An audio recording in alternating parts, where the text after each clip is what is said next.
Sebab itu, saya sebenarnya nak ambil, saya jaranglah ulas sangat komen-komen dekat luar. Kalau orang kata kerajaan tak popular ke, survey begitu, survey begini, saya nak ulas sedikit. Sebab biarlah yang terbaru ni nampak bila pembangkang pun tak ada isu sebenarnya. Selain daripada cerita yang terbaru ini, cerita Ustaz Hadi mandi dalam kolam, selain cerita itu, cerita yang pembangkang duk bawa sekarang ini ialah populariti Datuk Seri Anwar dan kerajaan perpaduan jatuh, dia kata. Dan jatuh itu sebab ekonomi tak bagus. Sebagai sebuah parti lah, memang resam kita, memang gaya kita, kita tak pernah tolak pandangan orang. Apa yang orang tak pernah kata, pandangan macam-macam bagi. Tapi resam kita juga, tambah sekarang ini kita dah jadi kerajaan, ada pandangan yang bila bagus dan bila disokong dengan data, dengan bukti, dengan kupasan yang baik, pandangan itu kita ambil sebagai azimat. Memang betul. Tapi banyak juga pandangan-pandangan ini yang sebenarnya tidak berpandukan kepada bukti, kepada fakta. Maka pandangan ini kita ambil with a pinch of salt. Dan itulah pandangan saya kalau soal populariti dan perkara-perkara yang cuba dimainkan sekarang. Sebab kalau kita ingat sejarah kita lah, bila masanya orang kata PKR dan Datuk Seri Anwar ni popular? Mana pernah? Memang tak pernah pun. Dulu zaman daripada awal dulu, orang kata PKR ni parti the weakest link. Bila tahun 2008, keadilan sebagai sebahagian daripada Pakatan Rakyat menidakkan majoriti 2/3 Barisan Nasional dan membawa kepada perubahan yang kita ada sekarang. Masa itu, walaupun kita parti paling besar dalam parlimen, tak ada orang kata kita okey ke apa. Kawan dan lawan kata kita the weakest link. Kalau orang cerita pasal Melayu, dia kata yang kuat PAS. Kalau kata yang sokongan kuat bukan Melayu, dia kata DAP. PKR ni melukut di tepi gantang. Jangan kita lupa saudara-saudari. Sebab tu saya tak lut.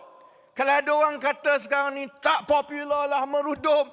Lebih teruk daripada itu orang pernah kata kepada kita, saudara-saudari.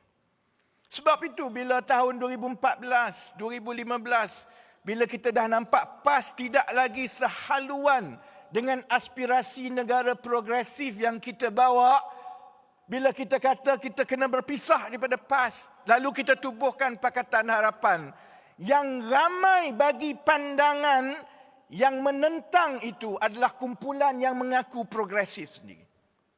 Yang bagi pandangan kata, PKR ni kamu ni lemah, kamu ni sepatutnya PAS nak apa, bagi sajalah. Saya ingat lagi ada satu kumpulan aktivis-aktivis sosial sampai buat mesyuarat untuk meyakinkan supaya tukar Kak Wan daripada Presiden Keadilan masa itu. Sebab dia kata Kak Wan ni tak cukup kuat, habislah kita. Kak Wan ingat masa itu. Kalau kita ni jenis dengar dan ambil pot apa yang orang kata kat luar, saudara-saudari, kita tak menang 2018 dan Datuk Seri Anwar Ibrahim tak jadi Perdana Menteri pada hari ini. Kalau kita balik lebih awal lagi, masa keadilan ditubuhkan tahun 1999, masa itu orang kata, kamu takkan pergi mana-mana. Penganalisa kata, parti pelbagai kaum tidak ada harapan dalam negara kita. Saya ingat lagi masa saya muda-muda, kecewanya bila kita pujuk orang, cuba dapatkan kawan-kawan masuk dalam keadilan. Jawapan yang saya dapat daripada orang yang paling terpelajar pun, parti pelbagai kaum kat Malaysia ni tak ada harapannya. Buang masa saja. Kemudian, bila Datuk Seri Anwar duduk dalam penjara lama tu, semua orang kata keadilan ni tak ada Anwar, tak ada apalah. Dia berjuang hanya untuk Anwar saja. Tak ada harapan. Yang kata ni siapa? Penganalisa politik lah. Yang macam yang kita ada sekarang. Tahun 2004, kita tinggal satu kursi. Pun sama, penganalisa politik, survey tak survey, kata keadilan akan berkubur lepas itu. Kemudian tahun 2013, 2015, Datuk Seri Anwar ke penjara pun sama. Orang kata macam itulah. 2016, bila kita buat Pakatan Harapan, kita kata nak menang kena 3 penjuru. Pun sama. Penganalisa politik, profesor, ahli akademik, universiti mana, semua kata ini semua akan kalah. Masa kita menang, tak ada pula dia minta maaf saudara-saudari.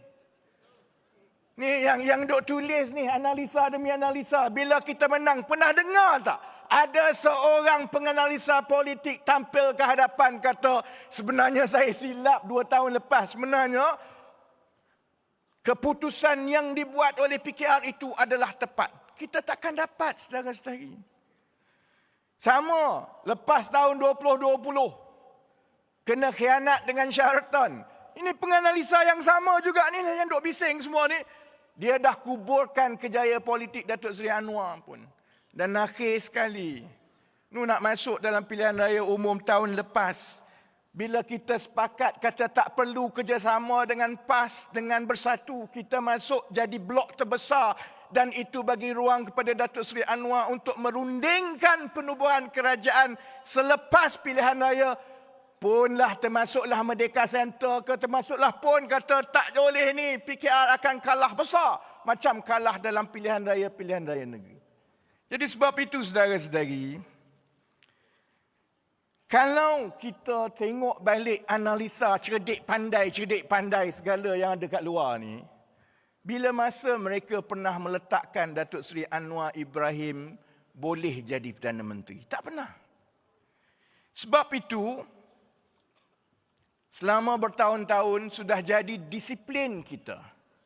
Kita dengar, kita tapis, tapi kita tidak akan sekali-kali menunggu untuk didendang.